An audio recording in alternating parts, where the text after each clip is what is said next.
मानसी कि बाजार की शुरुआत ही एक रेंज में हुई थी। ऑफ कोर्स शुरुआत में एक उम्मीद ज़रूर थी कि जो फॉर्मेलिटी है निफ्टी के रिकॉर्ड लेवल्स को टच करने की, पार करने की, ये पूरी होती दिखेगी क्योंकि 1-1.5 अंक दूर रह गए थे हम, लेकिन वो रिकॉर्ड लेवल्स को पार निफ्टी नहीं कर पाया। उसके बाद जो है गिरावट का एक ट्रेंड देखने को मिला और फर्स्ट हाफ से ही गिरावट जो थी वो हावी होती रही और इस वक्त अगर आप सेकेंड हाफ में देखेंगे तो गिरावट जो है वो गहराई ही है।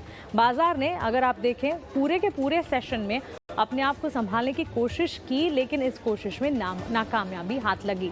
स्टॉक स्पेसिफिक कुछ चुनिंदा स्पेसेस थे, कुछ थीम्स थे जिसमें एक्शन नजर आया, लेकिन सेक्टर्स भी कई सारे थे जो कि आज सपोर्ट नहीं कर पा रहे थे। डिफेंस सेक्टर लगातार फोकस में है। प्रधानमंत्री नरेंद्र मोदी की अमरीकी यात्रा जो है उस यात्रा के चलते और आज हमने देखा कि कुछ ऐलान होते हुए दिखे जिसके चलते ड्रोन से रिलेटेड, जिसके चलते पारादीप इनफैक्ट पारस डिफेंस के स्टॉक में अच्छा एक्शन था। एचएएल का स्टॉक लगातार एज डिफेंस लीडर जाना ही जाता है, लेकिन एचएएल के स्टॉक प्राइस में आज मूवमेंट नहीं था, लेकिन पारस डिफेंस ने अच्छा एक्शन करीब 3-3.5% के मूव्स इस खबर के साथ साथ ही दिखाएं। तो डिफेंस प्लेस पर तो लगातार फोकस रहा ही। इसके अलावा पारादीप फॉस्फेट एक पॉजिटिव रिपोर्ट आई एंटी की और उस रिपोर्ट का एक असर था जो कि स्टॉक प्राइस में बढ़िया मोमेंटम देखने को मिला। ऑलमोस्ट 8.5% तक की तेजी स्टॉक ने देखी।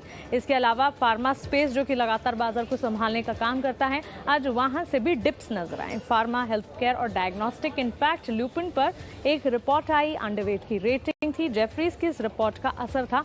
पूरे के पूरे फार्मा स्पेस में गिरावट थी, लेकिन ल्यूपिन पर इस रिपोर्ट का भी एक असर आता हुआ, डेंट पड़ता हुआ। करीब 3% की गिरावट के साथ ल्यूपिन के स्टॉक प्राइस में भी हमने डाउन ट्रेंड्स देखे।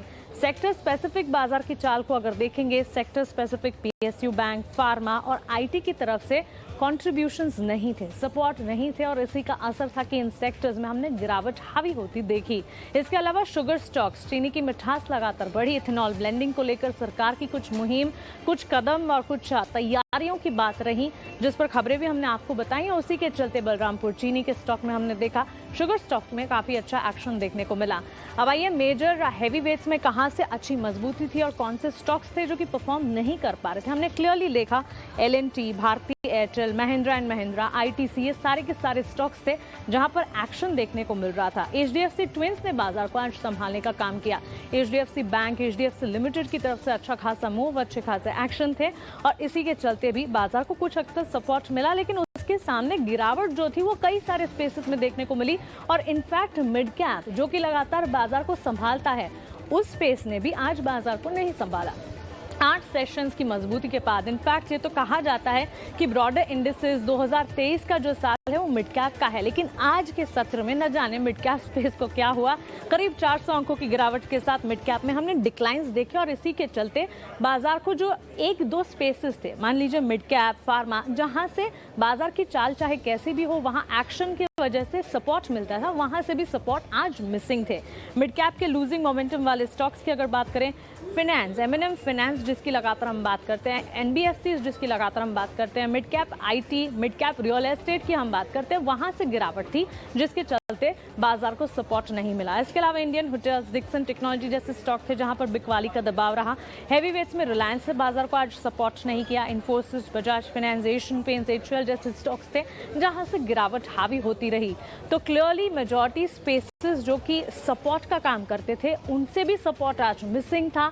मिड कैप इंडेक्स ने भी सपोर्ट नहीं दिखाया और बाजार की चाल जो है दिन भर हमने देखा, ऑफ कोर्स वीकली एक्सपायरी का दिन था तो वॉलेटिलिटी एक्सपेक्टेड थी, लेकिन कल के रिकॉर्ड लेवल्स के बाद सेंसेक्स ने भी आज एक ब्रीदर ले लिया।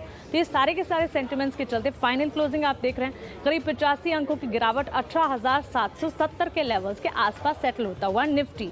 सेंसेक्स 63,268 और बैंक निफ्टी में अगर देखेंगे वहां पर भी बिकवाली का दबाव हावी होता हुआ नजर आया, लेकिन अंडरटोन ओवरऑल बाजार का बुलिश है, मानना है जानकारों का। जब तक 18,600 के पार हम ट्रेड कर रहे हैं तब तक on the whole undertone bullish नजर आ रहा है। लेकिन चलिए इस वक्त क्लोजिंग कॉल्स को हम यही समेट